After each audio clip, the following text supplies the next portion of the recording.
Hello friends, creation of Jayashree 001 চ্যানেলের পক্ষ থেকে সবাইকে জানাচ্ছি আন্তরিক অভিনন্দন ও শুভেচ্ছা। তো অনেক দিন পর তোমাদের সামনে হাজির হলাম।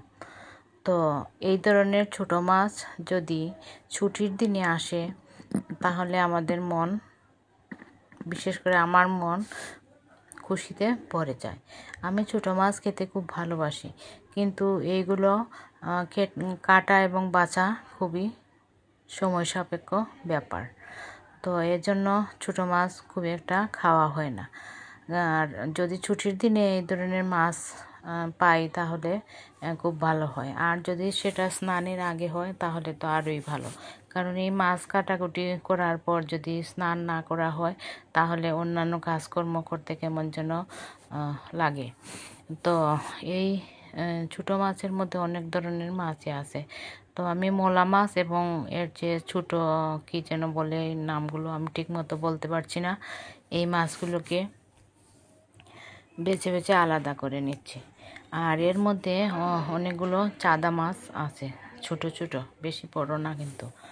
তো আরও কিছু মাছ আছে, যে পুঁটি মাছ এবং চাপিলা মাছ।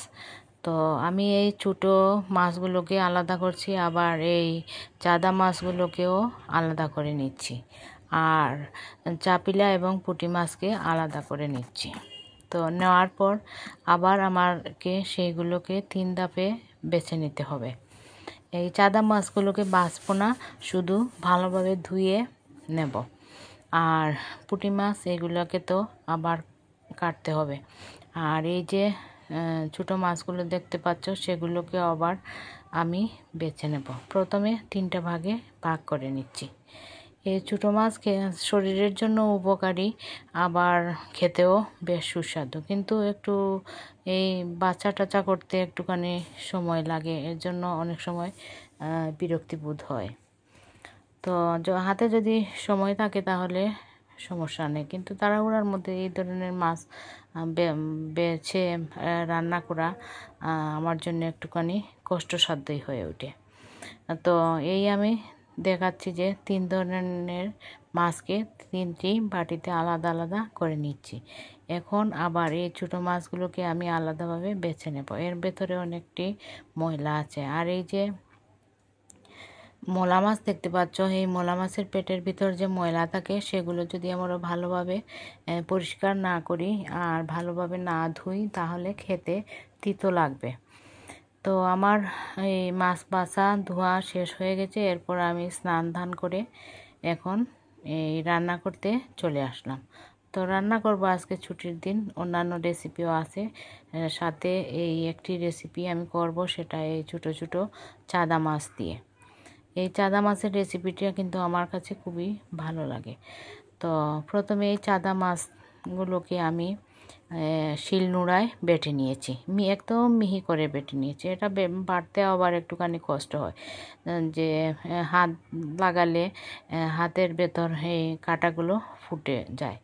এই জন্য আমি এই যে দেখতে পাচ্ছ এই কালো ইয়েটা, ওটা আমার নষ্ট হয়ে গেছিলো। তো এটা তো আর রান্নার কাজে ইউজ করতে পারি না, আমি এই ধরনের বাটাবাটির কাজে এটাকে ব্যবহার করি।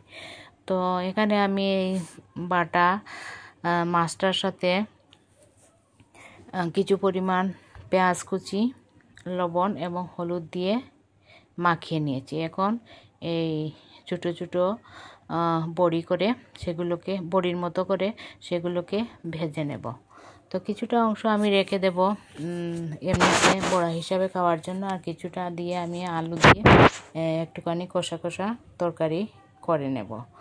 তো বন্ধুরা, যারা লঙ্কা খেতে বেশি ভালোবাসো তারা এই মাখানোর মধ্যে যদি চিলি ফ্লেক্স অথবা কাঁচা লঙ্কাকে কুচি করে কেটে দাও তাহলে কিন্তু আরও বেশি সুস্বাদু হয়। আমি মোটামুটি লঙ্কা খেতে পারি, কিন্তু ঘরে সবাই তো আবার লঙ্কা পছন্দ করে না, যার দরুন আমার রেসিপিতে সবসময় দেখবে যে এই লঙ্কার পরিমাণটা অনেকটাই কম থাকে। তো ফাইনালি এই তরকারিটি আলু তরকারি সাধারণত যেভাবে আমরা রান্না করি সেভাবে আমি রান্না করে নিয়েছি। তো বন্ধুরা, আমার এই রেসিপিটি যদি তোমাদের ভালো লাগে অবশ্যই আমার চ্যানেলটাকে সাবস্ক্রাইব করো, লাইক করো, শেয়ার করো এবং কমেন্টস করো। Thanks for watching my video. সবাই আনন্দে থাকো এবং ভালো থাকো।